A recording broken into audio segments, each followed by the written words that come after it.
மற்றும் red giant movies தயாரிப்பில் பிரம்மாண்ட இயக்குனர் ஷங்கர் இயக்கத்தில் உலகநாயகன் கமல்ஹாசன் நடித்த இந்தியன் 2 உங்கள் அபிமான திரையரங்குகளில். தமிழக வெற்றிக் கழகத்தின் முதல் மாநாடு திருச்சியில் நடைபெற வாய்ப்புள்ளதாக தகவல் வெளியாகியுள்ளது.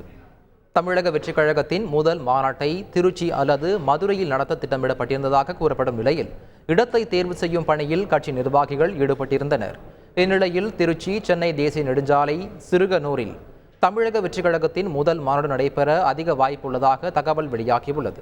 சமயபுரம் மாரியம்மன் கோயிலில் தரிசனம் செய்ய அக்கட்சியின் பொதுச் செயலாளர் புசியானந்த் நேற்று வருகை தந்த நிலையில் சிறுகனூர் பகுதியில் கட்சி நிர்வாகிகளுடன் ஆய்வு மேற்கொண்டதாக தகவல் வெளியாகியுள்ளது. திமுக, விசிக உட்பட பெரும்பாலான அரசியல் கட்சிகள் திருச்சியில் மாநாடு நடத்திய நிலையில் தற்போது நடிகர் விஜயும் திருச்சியில் தனது முதல் மாநாட்டை நடத்த திட்டமிட்டிருப்பதாக தகவல் வெளியாகியுள்ளது. இந்த புகைப்படங்கள் சமூக வலைதளங்களில் அதிகம் பகிரப்பட்டு வருவதால் தமிழக வெற்றிக் கழக நிர்வாகிகள் மத்தியில் மகிழ்ச்சியை ஏற்படுத்தியுள்ளது. கட்சி கொடி மற்றும் மாநாடு குறித்த அறிவிப்பு விரைவில் வெளியாகும் என நிர்வாகிகள் தரப்பில் தெரிவிக்கப்பட்டுள்ளது. லைகா மற்றும் ரெட் ஜெயண்ட் மூவிஸ் தயாரிப்பில் பிரம்மாண்ட இயக்குனர் ஷங்கர் இயக்கத்தில் உலகநாயகன் கமல்ஹாசன் நடித்த இந்தியன் 2 உங்கள் அபிமான திரையரங்குகளில்.